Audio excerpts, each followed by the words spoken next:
Toast, welcome. It's me. It's Boy, him. howdy. It's him. It is Toast. We're back. He's here. We are in the same room. Apparently, that's what they say. Apparently, I can touch Apparently you so. and reach out. What are we going to talk about today? I wanted to The get meta. you on the meta. Yeah, well, I wanted to talk about the meta and specifically how to beat it. We're pretty stable at the moment, right? 6 months or so. Yep. The meta's kind of settled. The latest update has gone in. We've got a whole new bunch of stuff. The general consensus is that it's not going to shake things up a whole lot. So we want to talk to you guys about where we are at the moment, the kind of things that are doing well, and the kind of things that can beat it. Because the meta's boring if it stays the same. We're going to give you the secrets. Yeah, shake it up. New Shake ideas. it up. Exactly. So let's get into it. What we're going to do, we're going to start with our tier list. We're going to explain that a little bit. If you haven't seen the tier list video, super fun. Links up there, down there, wherever I end up putting them, all over the place. Yeah, across the screen. We're going to go to that. We're going to explain it. And we're going to talk a bit about what makes those things good. And then we'll talk about how to beat it. Let's go. All right. So this is our tier list. This is what we came up with. And this is, in one part, what we know is good. And another part, what we think can bust up the things that we know are good. So we got stuff up here like your famous Cabal, which is very much an anti-meta pick. A Tarantulos Brood, very much an anti-meta pick. Stuff like Bone Reapers, Hunters of Huanchi, Cities of Sigmar, all very much in a good spot to take on what people are bringing. And what are people bringing? Toast, what kind of lists are they up to at the moment? They're bringing small lists. Lists are getting smaller and smaller as things get more killy. We're in a very killy meta with things that are basically, if they touch you, you die. It ain't great for mid-range, frankly, or hordes for that matter. But then again, there's some interesting things hordes can do to counteract that. Ogres are really popular at the minute. Before the FAQ, Ironjawz were really popular. But that's going to be popular after the FAQ. Well, they're going to be popular now. It depends on if people pick them up again. Stormcast are huge at the minute. So yeah, we're seeing, before, I want to say April, your average warband size was like, what, 8 to 10 fighters, maybe something like that. Some people would push it, go to like 12, 13, but mostly 8 to 10. And the list composition would be like, okay, here's my big thing, here's my fast thing, and here's a bunch of chaff. That's basically how you played. Every single warband was like that.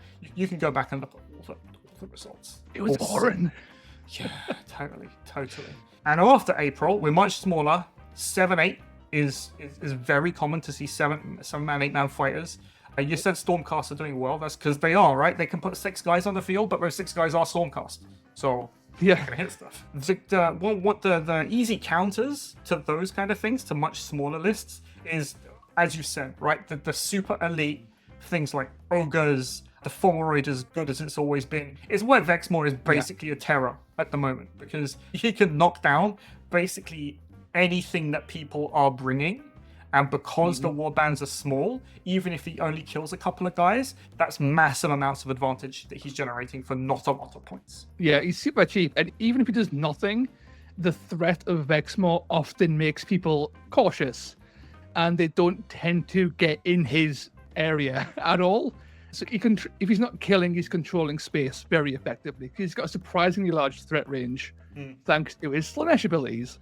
Yes, so he's very dangerous in many ways, not always as obvious as I'm going to hit you in the head. And he dodged the FAQ. He did dodge the FAQ. If you ask me, he should be 200 points all in, right? With the additional attack, make him 200. It puts him on line with Annihilator Primes, stuff like that, which is fine. It's basically what he is. The warbands have got smaller. People are taking things that can take advantage of small warbands and just knock models over. Because when your big fighter can knock down 90% of your opponent's fighters without any problem, you're going to be in a good spot. The question is, what is in a good place to counter elite warbands? And I want to say hyper elite warbands. Things like ogres. Thunderstrike, if you're going to bring that, to bring like Warbands of Annihilators. The new Ironjawz, they're going to be playing a lot smaller than they used to, but they're still going to be around the 7-8 man mark. So you need something to counter them. If they're going to be popular, you need to be able to deal with them if you're playing competitively. That's an issue though, isn't it? Because the common counter to Hyper Elite and Elite, the Ironjawz dominate Yes. Ironjawz Yes, are in this very 100%. weird position where they're incredibly good against elites because of their new toolkit, but they were always good against hordes. It's going to be a tricky thing to navigate because they gatekeep quite effectively. I think you said it there, right? The thing that beats and should beat hyper elite lists are hordes, essentially. The reason being that even your opponent's most killy thing only has a certain amount of activations to kill things. If you're just feeding it like a dude a turn and keeping it out the way, then it's not bringing all that strength to bear, and it will never be able to make its points back. If your opponent's big smashy thing is like 300 points, and you're feeding it 160 point fight a turn, that's 240 points it's made back, and that's it. So it'll never get the value that your opponent is really bringing it for. Now, the other way is to bring something bigger that can assassinate super big things, which is the Corvus Cabal route. Oh, yeah. I've wound you up, so let's go. Tell me about Corvus, because I know we put them up there. We spoke a little bit about it. But realistically, what's going on? With Corvus Cabal, they are in this wonderful position where they can take on a lot of the really top end of the elite stuff. So with Ogres being an example here, Ogres take some Ogres and some chaff to sort of like bulk up their numbers, because Ogres are very expensive individually. So how Corvus Cabal deal with hordes is they kill them really effectively. With Shrike Talons now being FAQ to work properly, they're strength 6. When they're jumping down, they're getting up to 15 attacks at strength 6, 3-4 damage when blessed. You're looking at 32, like 33 damage-ish if you get all of your attacks up on average. That's killing Gutlords, which are the go-to ogre to take. It kills Gutlords, it kills Crushers, it kills Annihilator Primes, it kills Vexmore. All the major things that are in the game now die to Shrike Talons, and none of those things can catch a Shrike Talon because they're movement a bajillion and get bonus move actions, right? Yeah. Actually, you know what? Let's go into Warcry. So we are here in Warcry. We're talking about Gutlords, right? Gutlords are real strong. Really good. 290 points. Yeah. 32 wounds. It's that damage profile you're bringing them for. You'll notice, like, I think Gutlords already got hit in April.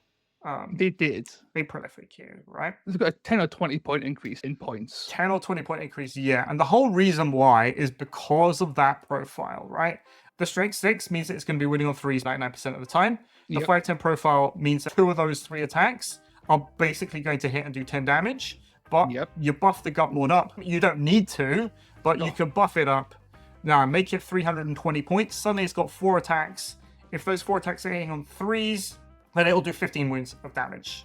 If it crits, it's looking at 20 wounds of damage, and that's enough to one-shot a Stormcast. Even if we look at Annihilators, it's toughness 6, but at least it gets wounded on 4s. It's only got 20 wounds. A lot of these super killy things at this kind of points level will be Stormcast equivalents. They will have decent toughness, but they'll only have 20 wounds. Eventually, those 20 wounds will just disappear.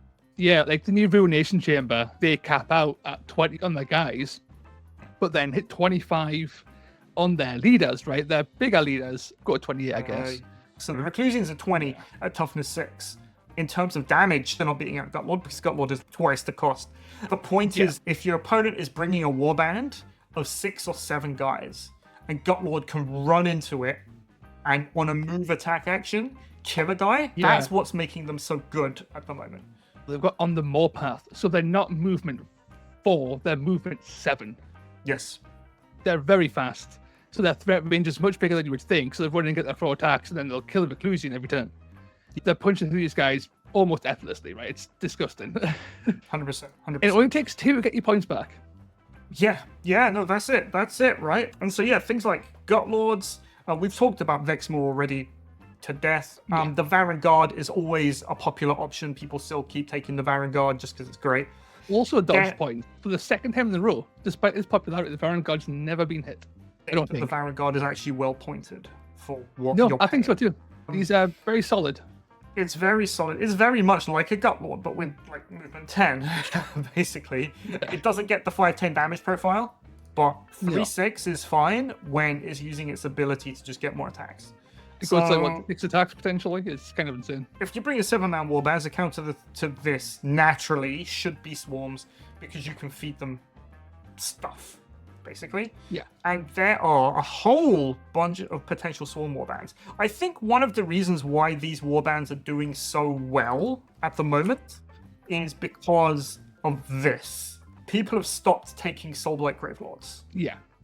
And naturally, they're one of the counters to these types of lists, because if you combine Horde with Resurrect and the ability, like they've got a whole bunch of tricks, Soulblight Gravelords, right? They've got so many fighters that they can do a whole bunch of stuff. Yep, but all the Bladeborn. They have all the Bladeborn, yeah, but I think... the Bladeborn. I think people saw the nerfs and were like, oh, that's it. When in reality, I think they're in a real good spot to be able to counter a lot of the things that we're seeing at the moment. Yeah, they've still got some of the cheapest chaff in the entire game, right? Like, they've been nerfed from what they were, but they're still, 50-point chaff? 50. Yeah, they're on par with the cheapest chaff in the whole game. Like, so they've gotten more expensive, but all hordes have gotten more expensive. They've lost, like, maybe a model from what they used to be doing. They're still pumping up massive, hard to properly shift hordes that can just tie up everything, which is just lovely to see. Yeah. There's another kind of horde that's been making a bit of a resurgence as of late. Do tell. Yeah, the Eightfold Watcher has been blessing the battlefield. Eightfold Watcher? Is this Tarantula? Wait, really? It's Tarantulos Brood. It is Tarantulos Brood. Yeah, we've been talking about this a lot. I've been raving about it. I've painted up all my stuff. Okay, so the reason why this is good, obviously, is because of this. When you got 50 point spider swarms, you can run 15 guys. And 15 is usually, it's way out of the possibility for any normal warband to be able to deal with. Yep. Because you can, if your opponent's playing 7, you can wait with 7 spiders, and then you get to go with more than half your warband whilst they're already gone. And you can use that to control the board really, really well. And if you need to hold down these kind of fighters, things like Goblords, things like Varangods, whatever, you can, at the end of the turn, throw a spider into them. Then they have to waste an attack action to kill that spider at the beginning of the next turn before they get to go anywhere. So it's kind of like a soft net, almost. Yeah. And that's what makes them really good. And they're also cheap enough as well. So they're cheap and fast. So even things like Vexmore, right? So realistically, Vexmore, when you get to attack 3 turns to the game, right? You can throw 3 spider swarms at him. So turn 2, turn 3, and turn 4. And he actually won't get his points back.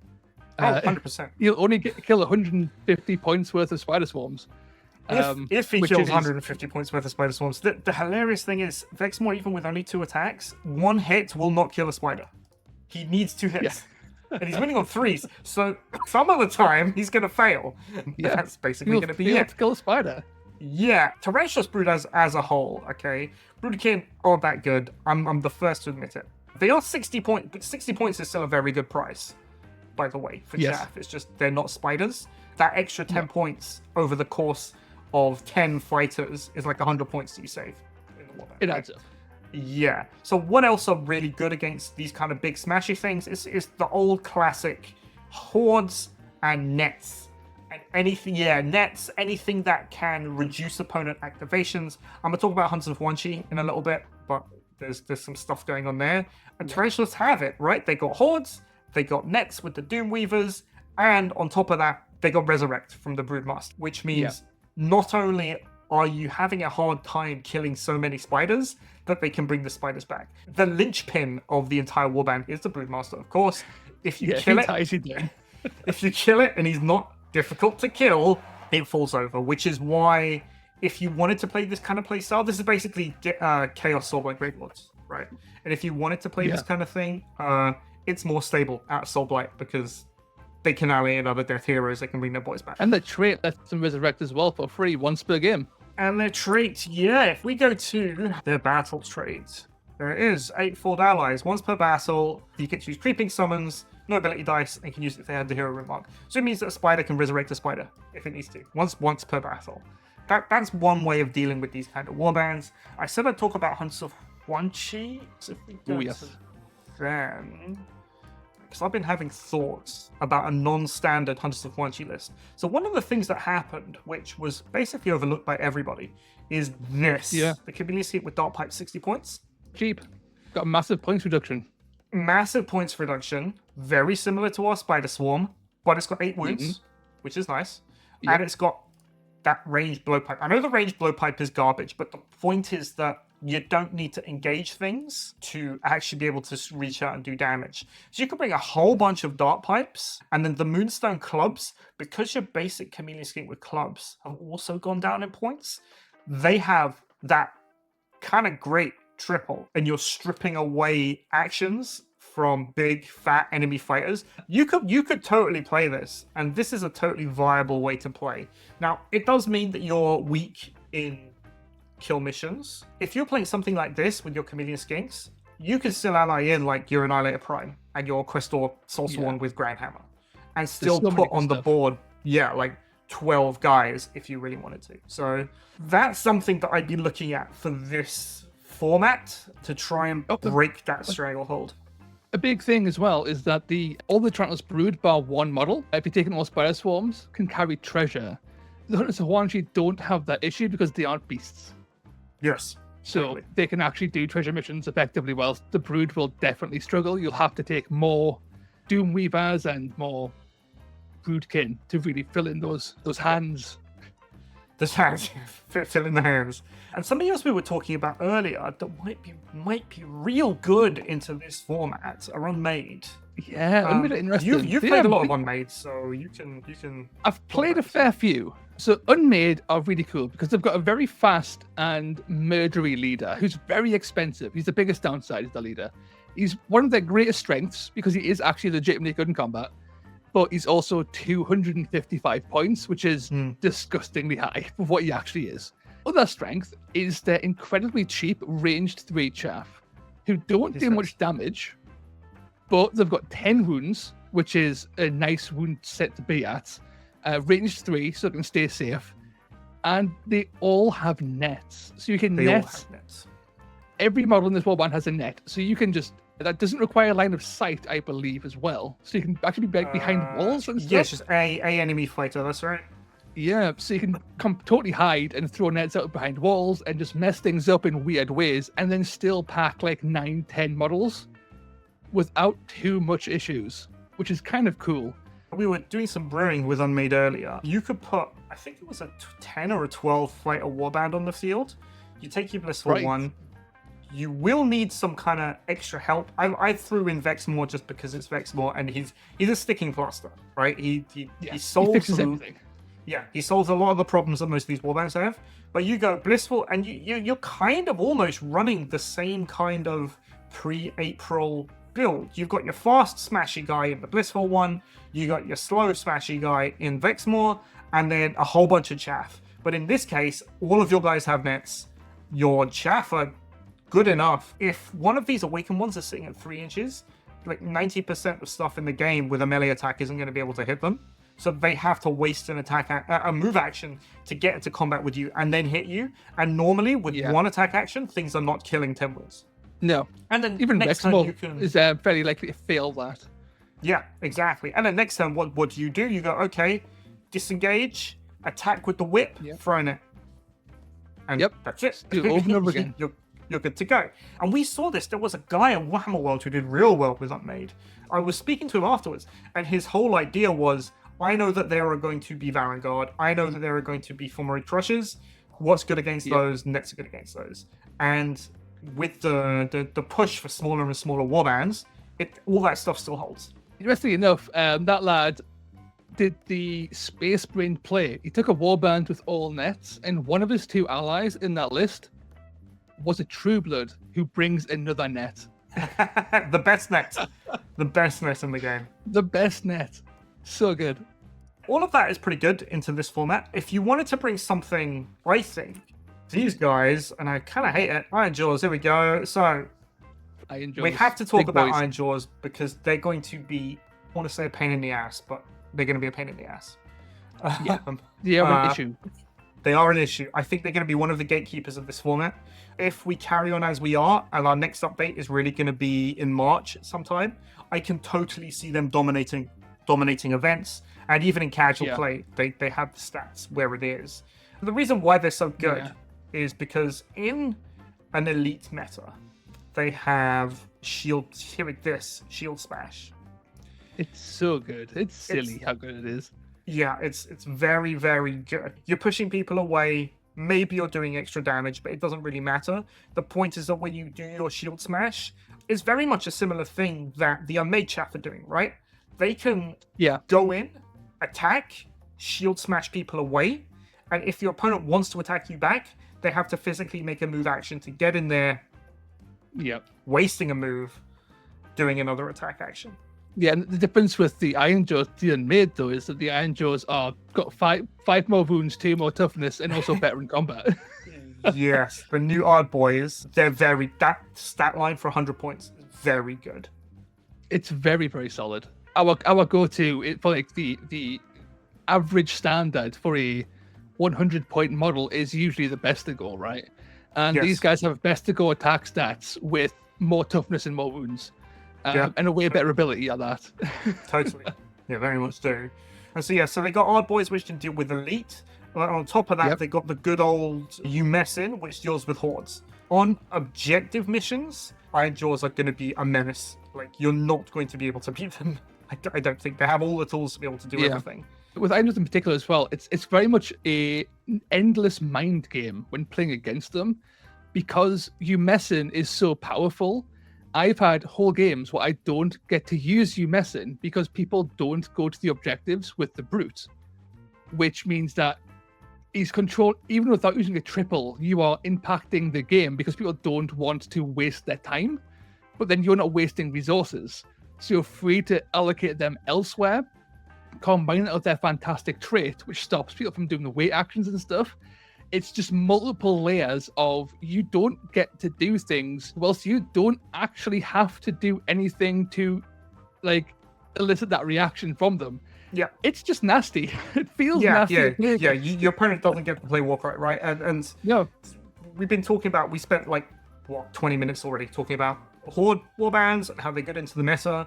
But Ironjawz, if they are pure Ironjawz, they still, you're right, they get that reaction, and that takes away literally the whole point of running a Horde Warband. You don't get to control where your opponent goes or what they do anymore, because if you wait, they move.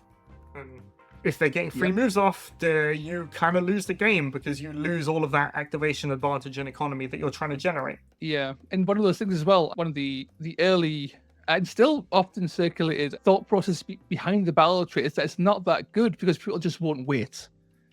That's exactly what you wanted to do. Exactly. So, you never get the move off from their reaction because people just stop waiting and say, good, you're giving me information, you're moving your models, you're dedicating your pieces. I now know what you're doing. You can't hide behind wait actions. And again, Ironjawz don't have to do anything to really annoy you. Yeah. Every choice is the wrong choice. There's going to be a problem. How do we beat Ironjawz? That's a question. It is. I think just going bigger might be the as sucky as it is, and as much of a handicap that it would be to you for just going bigger and bringing bigger things that can blow apart Odd Boys in one shot, because that's what you need. You need something that in one attack action can kill 15 wounds worth of toughness 5. The only things that are realistically doing that are things like your Annihilator Primes and things like Ephemeroids and Varan Guard with Ensorcelled Weapon using its triple. All of these things that we are trying to come up with counters to are very good against Ironjawz in general. Simply they can kill. Ironjawz have always had this issue where they're a very good smash faction, but they couldn't actually smash the smashiest in Warcry. Yes. And that hasn't changed. That's one of the areas they've actually gotten slightly weaker on because of their points changes, is that they can't take warbands to offset those casualties, even though their abilities are now stronger. And they've got some really powerful picks. They can't actually brawl as well against other factions who really want to brawl them. Their heroes are real good. I'm looking at the Mega Boss here. I'm He's looking very at good. The Brute Boss of Boss Chopper here. These guys are just as killy as the biggest killiest things. The problem is that they have that movement 3. Yes, they can offset it with their abilities, but you need to use your big smashy things to kill your opponent's big smashy things. And when you don't have as much speed, let's say, because you're not catching a Varangard, right? The Varangard is going to be able to dictate where it fights. So when your opponent's big killy things have the speed to dictate where your big killy things are going to fight, then you've got problems. So maybe it's quite possible that we're worrying for nothing, and they're going to be kept in check. Yeah. But, you know, this is my concern about Ironjawz. If they're putting 7 or 8 guys on the field with all of this utility and the basic good stats, they really have the potential. It might be a case where they don't actually like top tournaments, they don't win tournaments, but they keep things in check. They smash down people who would have won tournaments with powerful lists because they can't play into them. Is there anything else that pops into mind how you would go about if you were building? You know what the meta is at the moment. So what kind of things would you bring? I think Skaven have everything you would possibly need at the minute. With their update, they've gotten new Rat Ogres who are very good, very well priced. Yes. They've got the Claw Lord for loads of utility, and some of their more interesting Bladeborn have gotten cheaper with the Spike Claw or the Spike Claw sword. Yeah, I was thinking about this actually. Resurrecting is pretty cool as an idea. Yeah, so it has a downside that they're all 85 points. So they're not as cheap as you would want them. But as a rough idea, you could take Scritch Spike Claw, 3 of these guys, then you would dip into Skabbik's Plague Pack. Take the Rat Scritter, because it combos with the battle trait. He is 70 points, so he gets a free resurrect, I think twice. End of turn 2 and end of turn 3. The resurrect happens. And then you place them at the beginning of turns 3 and 4. So that's one of them. You ideally want 2 resurrect targets. So you play something like the Packmaster, but the Packmaster also has synergy with your Rat Ogres because they are beasts, which is very good. So you can bring a Rat Ogre in there, and you get to bring an additional hero. If you wanted to bring the new Claw Lord, you totally could, and like hand out extra move actions and extra attack actions to people. If you didn't want to do that, you could go the cheaper route and you could take Skabbik, because Skabbik is just the chaff blender of chaff blenders. That's what he does. And yeah, you could put like an 8, maybe 9-man warband on the field with resurrect, a little bit of swarming ability. They got some punch there from the Rat Ogres. You all move at 6 as well. You're very fast. You can get around. They're all movement 6. They all have the Skaven reaction that allows them to get out of dodge if they need to. So it feels tricky. Yes, I think they'd be difficult to play into the meta as it is at the moment.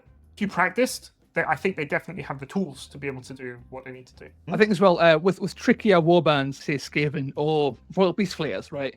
Warbands that aren't seen very often, that are actually very powerful. Taking those warbands give you an innate advantage going into games because people don't see them often, so they don't know how to play against them. And that might not seem like a massive deal, right? But it's huge. If people don't necessarily know how to effectively play against your warband and they're playing something that's fairly common, you have the advantage of knowledge. And sure, you'll always share what you have and stuff like that. Experience will tell them how to beat you. And if they don't have that because it's such an uncommon warband, then that's just an advantage in any game. Totally. It's good you mentioned Beast Flayers actually, because they've been doing really well in general. And they're putting like 10, 11 fighters on the field and doing all the stuff that we're talking about, being able to tie people up, getting a whole bunch of free activations so you can really push that activation advantage out. They get to play the weight game. They get the resurrect game as well, because what they're going to be doing is taking in like something like Wood with the Blade. So that all works, and we know that works. So that's real good. I like that. There we go. All right, is there anything else quickly before we wrap this up? Maybe Reclusions, right? New control meta with Reclusions and their you don't get to have fun playstyle. Yeah, okay. That's very true. I said that they're a game changer. I think you said basically the same thing. The reason being is there were 2 reasons. One is this reaction, Ancient Aura, who everybody gets, so you get to turn off your opponent's abilities. And then secondly, they get Griff Crows, which 60 points. So they get to swarm the board. I say swarm, they're still mainly Stormcast. They're not going to swarm the board, but they get to put forward the same size warbands that everybody else is bringing. But they get to mess around with opponents' abilities, and a lot of the extra value that Warbands get is because of their abilities, right? We talked about Ironjawz. Ironjawz, you mess in, shield smash. We talked about Unmade with the nets. We talked about Resurrect a whole bunch of times. And all this comes from abilities, and Reclusians get to turn it off. Yeah. It's nasty. Like, it's so mean. Even, like, every Warband likes abilities. Even Warbands have bad abilities. Will use Onslaught, Rush, and Rampage all the time. Because the universals are universally quite powerful. And if you don't want to deal with a Rampage, you are fairly likely to turn it off. If it's a quad 1, 2, or 3, you're more than likely going to shut it down. And if you're using some of the other buffing tricks that they have to make their reaction stronger, then you can turn things off guaranteed whenever you want to. You've got the Lord Veritant, right? Which makes all of your opponent's dice once. Combo that with the Griff Crows you're already taking, and you're done. And then, and then point for point, your basic Reclusians, they're a bit expensive, but it doesn't really matter. They're knocking down things. They got the stats.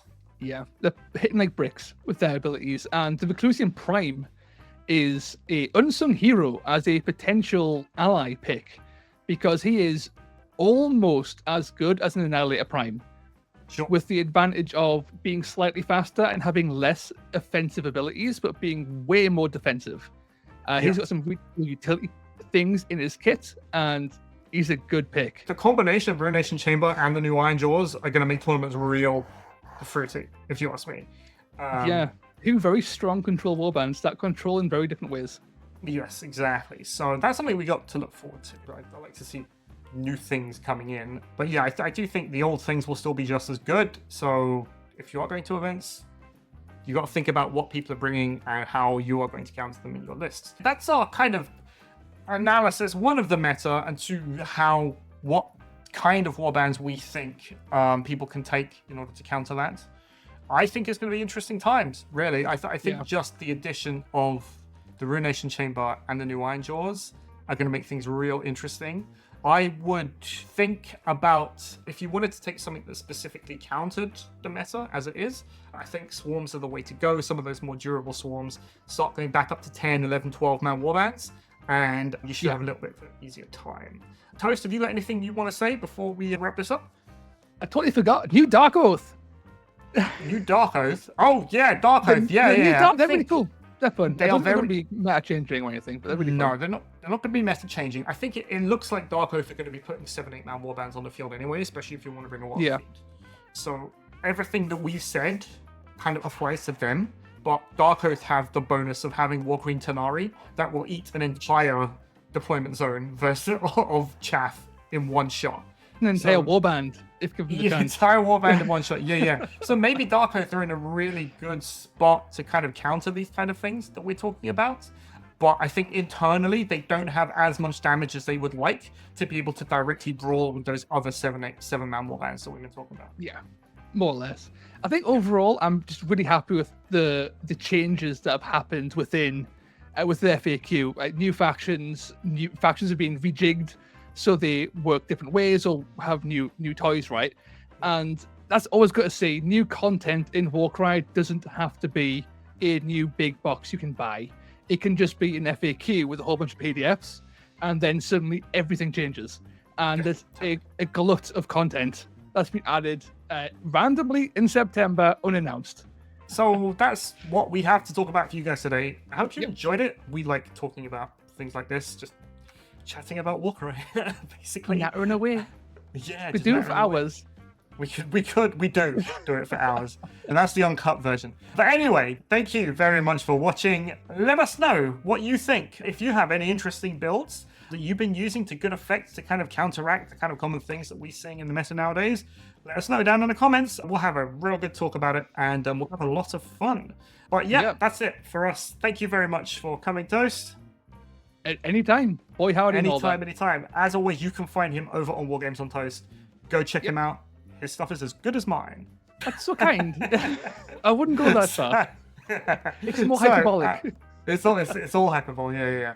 So anyway, as always, I've been Taran. That's been Toast. This has been Off Meta Musings. See you next time.